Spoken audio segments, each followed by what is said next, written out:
Ayan, good morning, good morning, good morning guys. Ayan. Ito lang yung ma-share ko about sa music content. Biruin nyo, ako nagpagawa. Tapos, makita ko na lang, mabasa ko sa comment section na ano yung sinasabi niya. Ayan guys, ito yung sinabi niya. Si Goofy, shout out Goofy, wag kang magsalita ng ganito dahil hindi mo naman alam ang buhay ko ang mga pinagagawa ko sa YT ko Sabi niya, hala, wala man lang credit kay DJ Rex to Pwede kayo kasuhan yan sa pagnanakaw.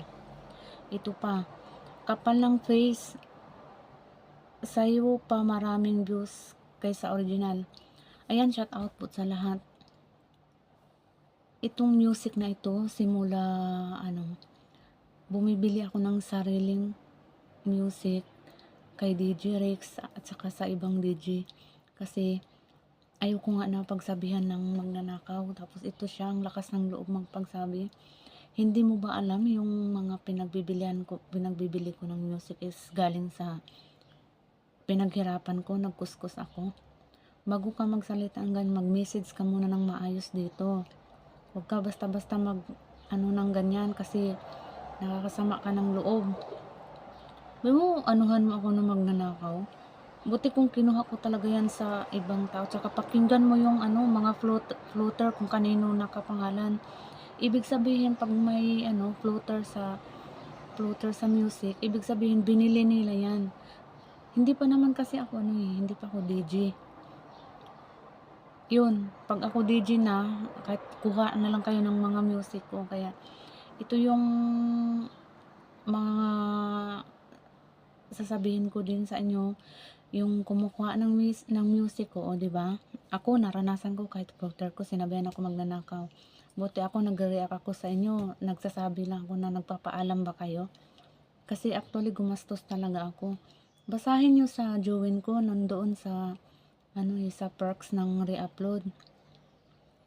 Hindi naman ako madamot, pero kasi nga gumastos ako Naranasan kasi namin yan na doon sa partner ko na sinabihan siya na magnanakaw. So simula noon hindi na kami kumukuha.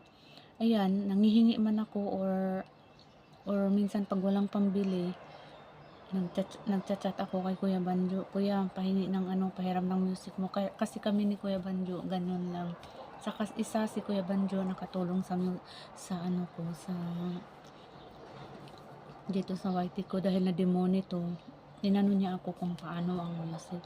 Tas ngayon guys, huwag kayong magagalit sa akin kung sisitahin ko kayo na makita ko na ginamit niyo ang music ko, lalo na yung nag-viral. Kasi hindi naman kayo nagpapaalam sa comment section Ito lang ang masasabi ko. Kung wala akong makita sa comment section, antayin nyo kung pumayag ba ako or hindi. Kasi sabi ko sa inyo, gumastos ako Buti kung mayaman na ako or marami na akong kinikita, hahayaan ko kayo. Para patas lang ba? Tapos nakakasama lang loob na pagsabihan ka na magnanakaw, o diba guys? Yan ang isipin nyo, kakasuhan pa ako. Binili ko yan, sariling ko yan, floater. Kaya yun, kakagulat naman yun guys.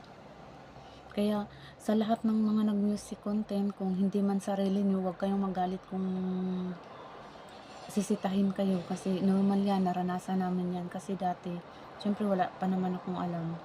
Kumukuha talaga kami. Pero nagpapaalam kami. Kay Kuya Banjo lang ako, pero hindi ko alam yung mga kinukuhanan din pa na minsan ni Kuya Banjo doon sa isang DJ. So yun, nalalaman ko na, kaya pala.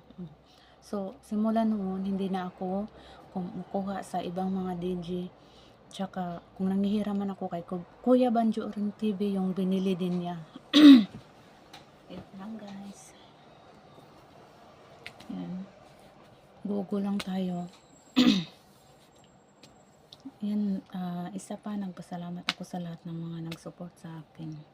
At saka hindi sa nag-support, okay lang, basta ito lang naman ang pangarap ko, magkakaroon ako ng YT na music content. Dati pa talaga to. Kaya yun, happy weekend.